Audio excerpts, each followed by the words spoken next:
প্রিয় সপ্তম শ্রেণীর শিক্ষার্থীরা, অক্ষর স্কুলের পক্ষ থেকে তোমাদের আন্তরিক শুভেচ্ছা জানিয়ে শুরু করছি আজকের গণিত ক্লাস। আজ সমাধান করব ৭৮ পৃষ্ঠার অনুশীলনীর ১ নং প্রশ্নের প্রথম ৩টি প্রশ্ন। ১ নং প্রশ্নের ১, ২ এবং ৩ নং প্রশ্ন, এই ৩টি প্রশ্ন আজকে সমাধান করব এবং বাকি যে ৩টি প্রশ্ন থাকে এই ৩টি প্রশ্ন আমরা পরের ভিডিওতে সমাধান করব। তো চলো শুরু করছি। ১ নং প্রশ্নে বলা আছে, গুণনীয়ক নির্ণয়ের মাধ্যমে এবং সমহর বিশিষ্ট ভগ্নাংশে রূপান্তরের মাধ্যমে নিম্নোক্ত ভগ্নাংশগুলোর গসাগু নির্ণয় করো। এখানে আমরা ৩টি প্রশ্ন সমাধান করব এবং ৩টি প্রশ্নে ৩ জোড়া ভগ্নাংশ আছে। এই ভগ্নাংশগুলোর প্রথমে গুণনীয়ক নির্ণয়ের মাধ্যমে গসাগু নির্ণয় করব এবং পরে সমহর বিশিষ্ট ভগ্নাংশে রূপান্তরের মাধ্যমে গসাগু নির্ণয় করব। তো প্রথমে আমরা গুণনীয়ক নির্ণয়ের মাধ্যমে এই প্রথম যে প্রশ্নটি আছে, ১-এর ১/৫ এবং ৩/১০ এই দুটি ভগ্নাংশের গসাগু নির্ণয় করব। তো গুণনীয়ক নির্ণয়ের মাধ্যমে গসাগু যদি আমরা নির্ণয় করি, তাহলে প্রথমে এই ১/৫ এবং ৩/১০ গুণনীয়ক নির্ণয় করতে হবে। তারপরে ১/৫ এবং ৩/১০ সাধারণ গুণনীয়ক নির্ণয় করতে হবে, সেখান থেকে আমরা গসাগু নির্ণয় করব। তো চলো আমরা ১/৫ গুণনীয়ক নির্ণয় করি।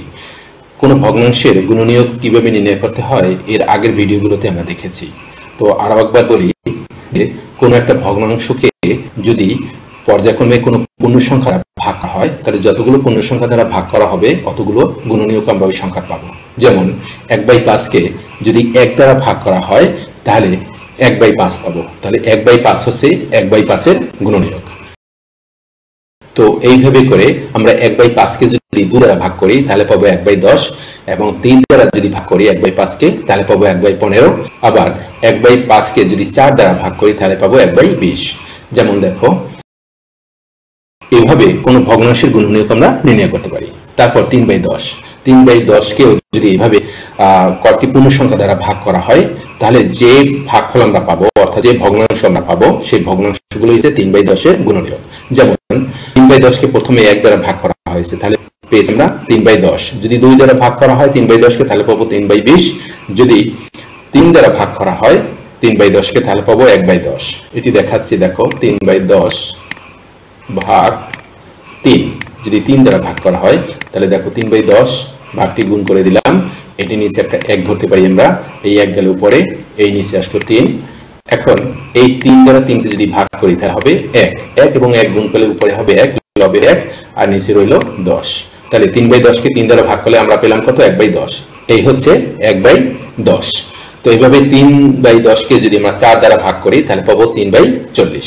এখন এই যে দুটি ভগ্নাংশের গুণনীয়ক আমরা নির্ণয় করলাম, এখান থেকে যে গুণনীয়কগুলো আমাদের পরস্পর মিলে যাবে সেটি হচ্ছে সাধারণ গুণনীয়ক এই দুই ভগ্নাংশের। আমরা দেখতে পাচ্ছি এখানে এই যে ১/১০ এই ১/৫-এর গুণনীয়ক এবং এখানে ১/১০ এই ৩/১০-এর গুণনীয়ক। এখানেও ১/৫-এর গুণনীয়ক ১/১০, এখানেও ৩/১০-এর গুণনীয়ক ১/১০। তাহলে যেহেতু এই দুই সারির ভগ্নাংশ থেকে ১/১০ মিলে যাচ্ছে, তাহলে ১/১০ হচ্ছে এই দুটি ভগ্নাংশের সাধারণ গুণনীয়ক। তাহলে এটি গসাগু হবে, এই যে দুটি ভগ্নাংশ আছে এই দুটি ভগ্নাংশের গসাগু হবে ১/১০। তারপরে ২ নং প্রশ্নে চলে যাচ্ছে আমরা ১/৬ ও ৫/৮। এখন এই যে ১/৬ এবং ৫/৮-এর আমরা গুণনীয়ক নির্ণয় করবো। প্রথমে ১/৬, ১/৬-এর যদি ১/৬কে যদি ১ থেকে ৫ পর্যন্ত যে সংখ্যাগুলো আছে পূর্ণ সংখ্যা, সেই সংখ্যাগুলো দ্বারা ভাগ করি তাহলে প্রথম যে ১ দ্বারা যদি ভাগ করি ১/৬কে তাহলে ১/৬ পাবো। যদি ১/৬কে ২ দ্বারা ভাগ করি তাহলে পাবো ১/১২। এভাবে করে যদি ৫ দ্বারা ভাগ করি ১/৬কে তাহলে পাবো ১/৩০। এরপরে ৫/৮ আছে। ৫/৮কে যদি আমরা পর্যায়ক্রমে এখানে এই একে যে সংখ্যাগুলো আমরা পাবো ১, ২, ৩, ৪, ৫, ৬, ৭, ৮, ৯, ১০, ১১, ১২, ১৩, ১৪, ১৫ এই ১ থেকে ১৫ সংখ্যাগুলো দ্বারা যদি এই ৫/৮কে ভাগ করি তাহলে যে ভগ্নাংশগুলো বা যে ভাগফলগুলো আমরা পাবো সেই ভাগফলগুলোই হচ্ছে 5/8-এর গুণনীয়ক। আমরা দেখতে পাচ্ছি ৫/৮কে প্রথমে ১ দ্বারা ভাগ করেছি, তাহলে পেয়েছি আমরা ৫/৮। তারপরে ২ দ্বারা ভাগ করেছি ৫/৮কে, তার পেলাম ৫/১৬। আবার ৩ দ্বারা ভাগ করেছি 5/৮কে, তাহলে পেয়েছি 5/২৪। এভাবে করে করে আমরা সর্বশেষ এই যে ৫/৮কে যদি ১৫ দ্বারা ভাগ করি তাহলে পাবো আমরা ১/২৪। আমরা এটি দেখছি, ৫/৮কে আমরা যদি ভাগ করি ১৫ দ্বারা তাহলে আমরা ৫/৮কে যদি ১৫ দ্বারা করি তাহলে পাবো আমরা 1/24, এই হচ্ছে 1/24। এখন আমরা দেখাচ্ছি যে 1/6 এবং 5/8 উভয় জায়গায় গুণনীয়ক আছে 1/24। দেখো এখানে আছে 1/24 আর এখানে অবশেষে এখানে আছে 1/24। তাহলে 1/24 হচ্ছে 1/6 এবং 5/8 এর একমাত্র সাধারণ গুণনীয়ক। তাহলে এই দুটি ভগ্নাংশের গসাগু হবে 1/24। এখন সমাধান করব 1 নং 3 নং প্রশ্ন 2 এর 7 এবং 6 এর 8। যথারীতি আমরা এই ভগ্নাংশ দুটির গুণনীয়ক নির্ণয় করব, তারপরে সাধারণ গুণনীয়ক নির্ণয়ের মাধ্যমে আমরা গসাগু নির্ণয় করব। 2 এর 7 এর গুণনীয়ক হচ্ছে এগুলো।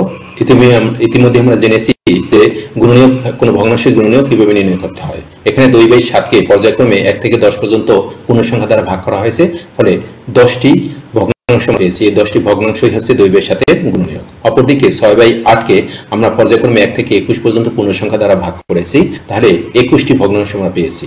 এই 21টি ভগ্নাংশ হচ্ছে 6/8 গুণনীয়ক। এবং কিভাবে সেটি ভাগ করে নির্ণয় করতে হয় ইতিমধ্যে আমরা এগুলো জানি। তো এখানে দেখা যাচ্ছে যে এই 1/28 2/7 এর গুণনীয়ক এবং 1/28 6/8 এর গুণনীয়ক। সুতরাং এই দুটি হচ্ছে এই 2/7 এবং 6/8 এর সাধারণ গুণনীয়ক। এবং যেহেতু একমাত্র সাধারণ গুণনীয়ক, সুতরাং এই দুটি ভগ্নাংশের গসাগু হবে 1/28। এই পর্যন্ত আমরা 1 থেকে 3 পর্যন্ত গুণনীয়ক নির্ণয়ের মাধ্যমে এই ভগ্নাংশগুলোর গসাগু নির্ণয় করেছি। এবারে আমরা সমহর বিশিষ্ট ভগ্নাংশে রূপান্তরের মাধ্যমে এই ভগ্নাংশগুলোর গসাগু নির্ণয় করব। প্রথমে যে প্রশ্ন আছে সেটি হচ্ছে 1/5 এবং 3/10। এই সংখ্যা এই ভগ্নাংশ দুটির সমহরে রূপান্তর করব প্রথমে, তারপর সেটাকে আমরা গসাগু নির্ণয় করব। এর আগের ভিডিওগুলোতে আমরা দেখেছি যে কোনো ভগ্নাংশকে কিভাবে সমহরে রূপান্তর করতে হয়। এখানে যে দুটি ভগ্নাংশ আছে সমহরে রূপান্তর করার জন্য এখানে যে এই ভগ্নাংশ দুটি যে আছে 5 এবং 10, এই 5 এবং 10 এর আমরা লসাগু করব। লসাগু করার পরে যে লসাগু আমরা পাবো সেই লসাগুকে আমরা প্রত্যেকটা হর দ্বারা ভাগ করব। প্রথমে 5 যে হর আছে 1/5 এর হর হচ্ছে 5, এই 5 দ্বারা ভাগ করব। যে ভাগফল আমরা পাবো সেই ভাগফলটি আমরা এই যে ভগ্নাংশটির লব এবং হরে গুণ করে দেব। দেখো এই যে প্রথম যে ভগ্নাংশটি আছে 1/5 কে 5 এর যে হর আছে 5, এই 5 এর সাথে এই যে ভাগফল আছে 2, ভাগফল 2 কে আমরা গুণ করলাম, আবার এর সাথে এই 2 গুণ করলাম, তাহলে আমরা পেলাম 2/10। এই 2/10 হচ্ছে 1/5 এর সমতুল ভগ্নাংশ। তারপরে আবার এই যে লসাগু পেলাম 10, এই 10 কে এই যে ভগ্নাংশের যে হর আছে 10, এই 10 দ্বারা ভাগ করলাম, তাহলে আমরা পেলাম 10 দ্বারা 10 কে ভাগ করলে পেলাম 1। এই 1 আবার 3/10 এর লব এবং হরে করে দিলাম। দেখো এখানে হরের সাথেও 1 গুণ করলাম এবং লবের সাথেও 1 গুণ করলাম। উপরে পেলাম আমরা 3 অক্ষে 3, নিচে পেলাম 10 অক্ষে 10। এই 3/10 এর একটা সমতুল ভগ্নাংশ। এখন আমরা যদি খেয়াল করি, দেখো দুইটি সমহর বিশিষ্ট ভগ্নাংশ আমরা পেলাম। একটি পেলাম 2/10 আর আরেকটি পেলাম 3/10। এখানেও এটিকে এই দুটিকে সমহর বিশিষ্ট ভগ্নাংশ বলা হচ্ছে। কেন? দেখো এখানে হর 10, এখানেও হর 10, সমমানের সমান। আর মানে তাহলে সমহর হচ্ছে সমান হর বিশিষ্ট যে ভগ্নাংশ। এখানেও ভগ্নাংশটির হর 10, এখানেও ভগ্নাংশটির হর 10। এই কারণে এই ভগ্নাংশ দুটিকে বলা হয় পরস্পরের সমহর বিশিষ্ট ভগ্নাংশ। এখন আমরা কি করব? এখন এই যে সমহর বিশিষ্ট ভগ্নাংশ দুটি আছে এদের যে লব, এই লবগুলোর আমরা গসাগু করব। লব আছে 2 এবং 3, তো এই লব 2 এবং 3, এই 2 এবং 3 এর গসাগু হচ্ছে 1। এখানে দেখো 2, এই ভগ্নাংশের লব হচ্ছে 2 আর এই ভগ্নাংশের লব হচ্ছে 3। 2 এবং 3 এর গসাগু হচ্ছে 1। সুতরাং 1/5 এবং 3/10 এর আমরা গসাগু লিখতে পারি, যেহেতু 2 এবং 3 এর গসাগু হচ্ছে 1, আমরা সেটা লবে লিখে দেব, যেহেতু লবের গসাগু পেয়েছি আমরা 1। আর 10 যেহেতু উভয় ভগ্নাংশের হর একই 10, আমরা এই হর এখানে লিখে দিলাম 10। আমরা যদি অন্যভাবে বুঝি, দেখো 2 এবং 3 এর গসাগু হচ্ছে 1 এবং 10 এবং 10 এর গসাগু হচ্ছে 1। দেখো 10 এবং 10 এর গসাগু হচ্ছে, তো এখানে এই হরের গসাগু হচ্ছে 10 আর এখানে যে লব আছে 2 এবং 3 এটার গসাগু হচ্ছে 1। তাহলে 1/5 এবং 3/10 এর গসাগু আমরা পেলাম 1/10। তারপরে 2 নং প্রশ্ন 1/6 এবং 5/8, এটিকেও সমহর বিশিষ্ট ভগ্নাংশের রূপান্তরের মাধ্যমে আমরা গসাগু নির্ণয় করব। 1/6 এবং 5/8 এর এই দুটি ভগ্নাংশ আছে, এই দুটি ভগ্নাংশের হর হচ্ছে 6 এবং 8 এবং 6 এবং 8 এর লসাগু হচ্ছে 24। এখন এই 24 কে যতক্ষণ আমরা এই ভগ্নাংশের হর দ্বারা ভাগ করব, তারপরে এই ভগ্নাংশের হর দ্বারা ভাগ করব। প্রথমে যদি 6 দ্বারা ভাগ করি তাহলে পাবো 4, এই 4 আবার এই যে ভগ্নাংশটি আছে এটা লব হরে গুণ করে দেব, তাহলে আমরা পাবো 4/24।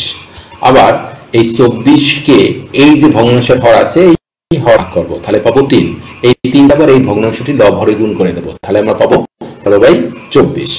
এখন দেখো এই দুটি ভগ্নাংশের সমহর বিশিষ্ট ভগ্নাংশে রূপান্তরিত হয়েছে। এবার এটার যে লব আছে, এই ভগ্নাংশের যে লব আছে আর এই ভগ্নাংশের যে লব আছে, এই লব দুটোর গসাগু করব। লব দুটির আমরা যদি গসাগু করি তাহলে আমরা পাবো 1। দেখো 4 এবং 15, এখানে আছে 4 এই ভগ্নাংশের লব আর এই ভগ্নাংশের লব আছে 15, 4 এবং 15 গসাগু হচ্ছে 1। আর 24 এবং 24 গসাগু হচ্ছে 24। এটা আমরা জানি, যেহেতু হর নিয়ে আমরা মাথা ঘামাবো না, কারণ হরে একই সংখ্যা আছে। দেখো এখানে আছে 24, এখানে আছে 24। সুতরাং আমরা যখন গসাগু লিখবো এই সংখ্যা দুটির, তখন এই লবের যে গসাগু পেয়েছি 1, সেটি আমরা লবে লিখবো, আর এই হরে তো 24 আছে, এই 24 লিখবো হরে। আর অন্যভাবে যদি আমরা চিন্তা করি 24 এবং 24 গসাগু হচ্ছে 24। তারপর 3 নং আছে 2/7 এবং 6/8। প্রথমে আমরা সমহর করতে আমরা শিখেছি ইতির ভিতরে যে প্রথমে এই যে দুটি ভগ্নাংশ আছে, ভগ্নাংশ দুটির যে হর 7 এবং 8, এটার এই দুটি লসাগু করব, আমরা পেয়েছি আমরা 56। এবার এই যে 56কে প্রথমে আমরা 7 দ্বারা ভাগ করব, 7 দ্বারা ভাগ করলে আমরা পাবো 8। এই 8কে আবার এই যে 2/7 আছে, এই 2/7 লব এবং হরে গুণ করে দেব, তাহলে আমরা পাবো 2/7 সমতুল ভগ্নাংশ পাবো 16/56। অনুরূপভাবে এই 56কে আবার এই যে ভগ্নাংশের হর আছে 8, এই হর দ্বারা ভাগ করব, আমরা পাবো 7। এই 7কে আবার এই যে ভগ্নাংশটি আছে 6/8, এটা লব এবং হরে গুণ করে দেব, হরে গুণ করলে পাবো আমরা 56, লবে গুণ করলে হবে 42। তাহলে 6/8 এর সমতুল ভগ্নাংশ পেয়েছি আমরা 42/56। এখন দেখো সমতুল ভগ্নাংশে পরিণত হয়েছে দুইটি, এই 16/56, এটারও হর 7 এবং এই যে ভগ্নাংশটি আছে এটার হর 56। এখন আমরা গসাগু যদি নির্ণয় করি তাহলে এই যে লব দুটি আছে, লব দুটির প্রথমে গসাগু আমরা নির্ণয় করব। দেখো এখানে লব আছে 16 এবং 42, তো লব 16 এবং 42 এর গসাগু হচ্ছে 2, আর 56 এবং 56 এর গসাগু হচ্ছে 56। তো আমরা লিখতে পাই এই দুটি যে ভগ্নাংশ আছে, এই দুটি ভগ্নাংশের গসাগু হবে 2/56। যেহেতু লবের গসাগু হচ্ছে 2, তাহলে আমরা সেটা লবেই লিখে দেব 2 গসাগুটি। আর এখানে যেহেতু একই সংখ্যা আছে 56 হরে, এই 56 বসিয়ে দিলাম। অন্যভাবে যদি আমরা চিন্তা করি 56 এবং 56 গসাগু হচ্ছে 56। তো এখন এইটাকে যদি কেটে আমরা লঘু করি, 2 দ্বারা যদি 56কে আমরা ভাগ করি তাহলে পাবো 28। আর আমরা যদি উপরে আমরা এটা 1 ধরতে পারি, কিভাবে ধরতে পারি? 2কে 2 দ্বারা ভাগ করলে হবে 1, এবং যদি 2 দ্বারা 56কে ভাগ করি তাহলে পাবো 28। তাহলে আমরা লিখতে পারি 1/28। তাহলে দেখো 2/7 এবং 6/8 এর গসাগু হচ্ছে 1/28। আশা করি ক্লাসটি তোমরা বুঝতে পেরেছো। আজকের ক্লাস এ পর্যন্তই। ভালো থাকবে সবাই। ধন্যবাদ সবাইকে।